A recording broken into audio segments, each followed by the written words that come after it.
Bien, continuamos con quien nos visita hoy, el licenciado Gustavo Busso, para analizar este momento complicado que estamos viviendo en la economía argentina, hablar de economía, de política, de inflación, y hablábamos, Gustavo, recién de cómo brindar una plataforma para lograr una salida, para lograr generar certidumbre y para alinear las distintas variables, donde coincido con el tema que tocaste vos. Creo que la prioridad, porque tenemos que fijar prioridades hoy, y la prioridad es el salario, la prioridad es la gente.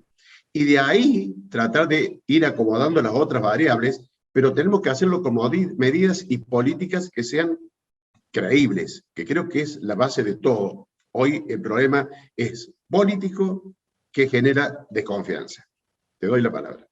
Sí, así es, Hugo. El problema es político y el gobierno, digamos, yo creo que Argentina tiene las condiciones estructurales para crecer. Total. El problema es que estamos asediados por los especuladores de siempre, el sector más concentrado, que puja por una devaluación muy fuerte para tener una sobreganancia, fundamentalmente los sectores que tienen sus activos en dólares, ¿sí? En un contexto que el gobierno no posee dólares, ¿cierto? Porque tiene cortado el endeudamiento externo, porque el país está quebrado, ¿sí? Y no tiene dólares porque además tiene un problema institucional que los dólares que tiene de superávit comercial se fugan por distintas vías, se lo apropian en los sectores más concentrados del poder. Entonces esa es una debilidad estructural, ¿sí? De todos modos, yo digo, Argentina tiene las condiciones de salir. ¿Qué tendría que hacer? En primer lugar, obviamente, la coyuntura implica que hay que atacar rápidamente la inflación, aunque no va a ser rápida disminuir la inflación. Va a ser un proceso más lento. El tema es ir piloteándolo para que la inflación vaya bajando, los salarios se vayan recuperando incluso por encima de la inflación y que sigan existiendo, como hasta ahora, tasas de inversión, fundamentalmente en la industria, muy importantes, que está existiendo.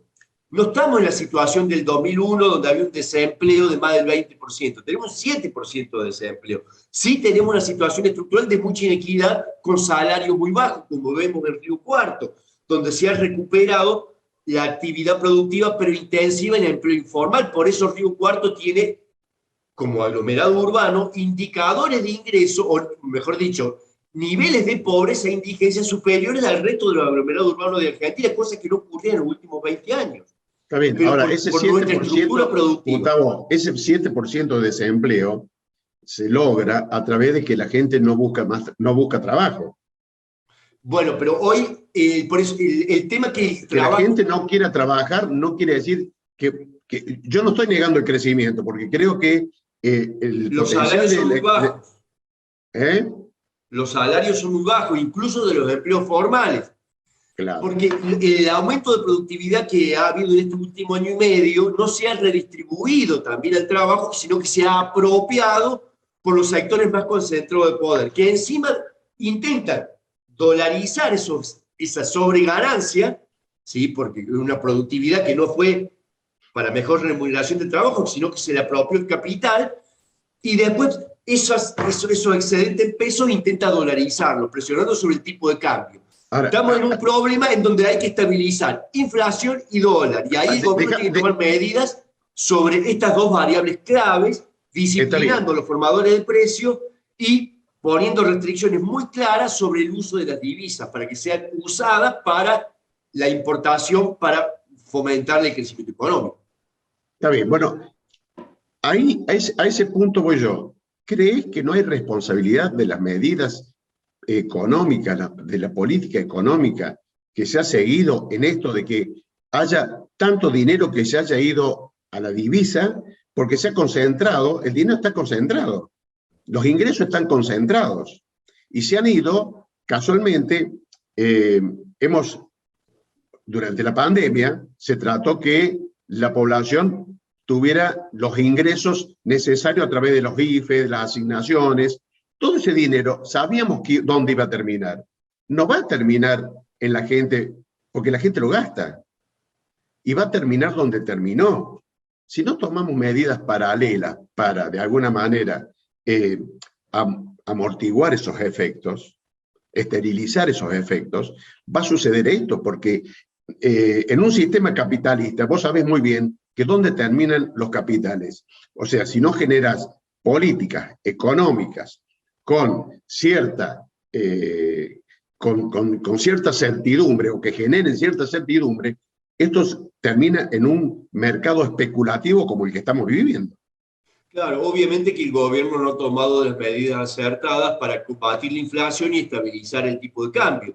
Todo parte de un acuerdo también con el Fondo Monetario Internacional, que con el Fondo Monetario Internacional no hay acuerdo bueno.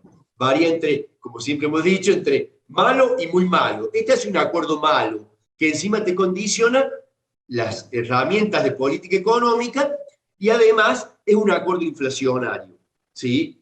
Porque busca reducir subsidios y busca consumir menos para poder exportar más y pagar la deuda, que es lo que quiere el fondo. Entonces, sí, el gobierno tiene responsabilidad.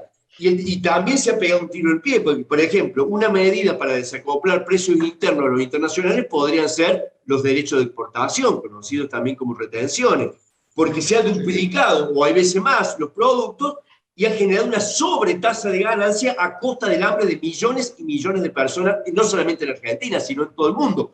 Muchos países están regulando eso. En Argentina, no, aparentemente, este gobierno no tomó ninguna medida redistributiva en ese sentido e incluso aclaró para generar confianza en los mercados que no iba a tocar las retenciones y generó muchas concesiones a los grandes grupos económicos y le están pagando con una corrida. Entonces, la época del consensualismo empieza a tocar su fin. Si este gobierno quiere perdurar y ser competitivo en las próximas elecciones y no traicionar a su base electoral, ¿sí? Basado en los sectores asalariados, populares, la pequeña y mediana empresa vinculada al mercado interno, ¿sí? Más o menos como es la población de Río Cuarto hoy día, sacándolo, ¿sí? Algunos sectores muy concentrados, ¿sí? La verdad que necesita cambiar y tomar medidas más contundentes. Porque, por ejemplo, no tomó medidas sobre el tema de los dólares. ¿Por qué los dólares no se han usado para mejorar la reserva y dar más estabilidad? Es un problema de diseño de política económica que la ministra Bataki tendrá que resolver.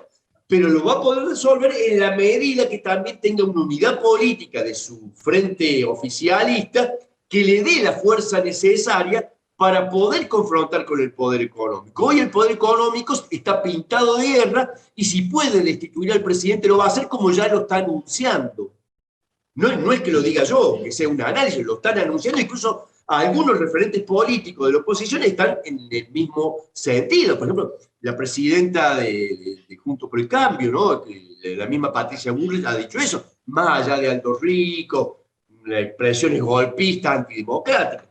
Pero bueno, digo, por eso digo, estamos en una situación en donde el problema es político y el gobierno tiene que tomar medidas. Es lo mismo que le critica parte de su frente oficialista que no toma medidas y no confronta. En el fondo es, cuando la frazada es corta, tenés que definir y decidir y posicionarte políticamente a quiénes van a tapar y a quién vas a destapar. ¿Quiénes fueron los más beneficiados que tendrán que aportar en este momento? Hoy los más beneficiados, ¿sí?, que han tenido una sobretasa de ganancia, el sector financiero, el agro y algunos sectores también vinculados al comercio que sus precios han ido muy por encima de la inflación, a diferencia de los salarios muy para abajo, son los que están apostando por una devaluación. Por eso, si el gobierno cumple con su contrato electoral, tiene que mejorar la distribución del ingreso y generar, creo yo, que es necesario una política de estabilización que cambie la expectativa y la inercia inflacionaria y genere una correlación de fuerzas para introducir medidas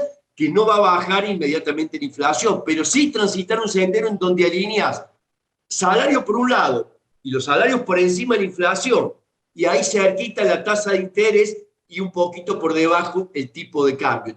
Revertir la ecuación de lo que ocurrió en el periodo 2016-2019 en esas cuatro variables, que el salario siempre fue por debajo y el dólar por arriba, bueno, ¿sí? Y darle sostenibilidad, pero para eso necesita acuerdo político y necesita capacidad, ¿sí? Porque no estamos en una corrida bancaria, hay una corrida cambiaria, no bancaria, porque el sistema financiero está sólido, es cambiaria en un mercado de dólar blue que es bastante chico. El 80% del mercado en dólar se hace con el dólar oficial. ¿Sí? Esto es muy chico y están jugando los especuladores en conjunto con los grandes medios de comunicación, ¿sí? Y el sector financiero y económico más concentrado y transnacionalizado de Argentina. Son esos los que están apostando por la devaluación.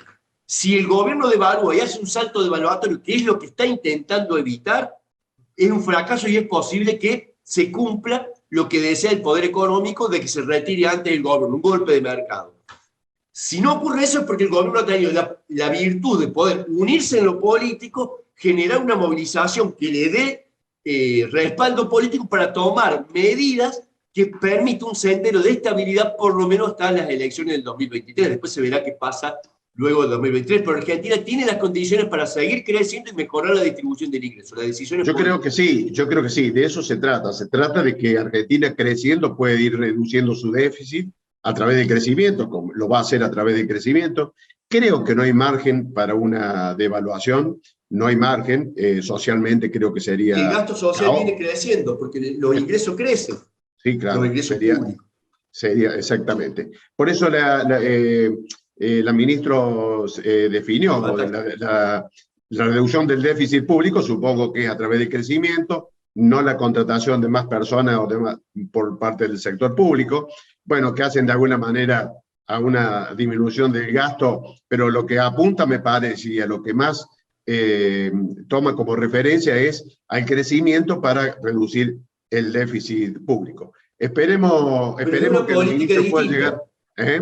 Es una política distinta reducir el déficit por aumento en la recaudación que por reducción en el gasto, como proponen muchos economistas mediáticos. No, con ajuste no prometió ajuste. No ha funcionado la reducción del déficit. Yo leo la reducción del déficit a través de un crecimiento, porque tenemos mucho por crecer, estamos en muy buen momento económico, y creo que nos está jugando una mala pasada lo político. Estoy de acuerdo con vos en ese sentido. Gustavo, querido, te agradezco muchísimo la participación. Seguiremos charlando en un próximo programa. Se me acabó el tiempo, me tengo que ir al último corte, pero me despido de vos.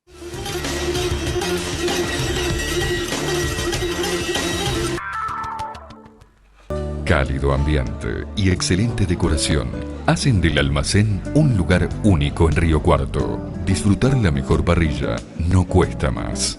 El Almacén, Cabrera y Moreno. Reservas al 4627-614.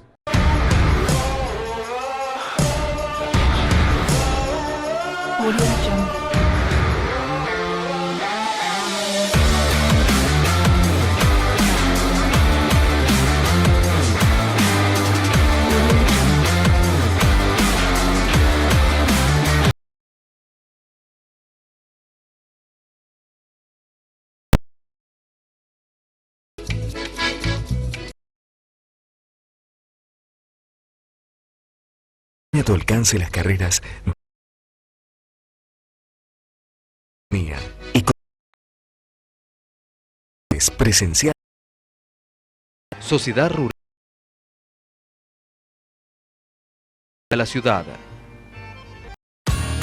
Certificamos normas ISO 9001-2015 en todas las áreas de producción y de servicios de hormigón elaborado. Vamos hacia una mejora continua. Vamos hacia adelante. Lunardi. Lo ayudamos a construir.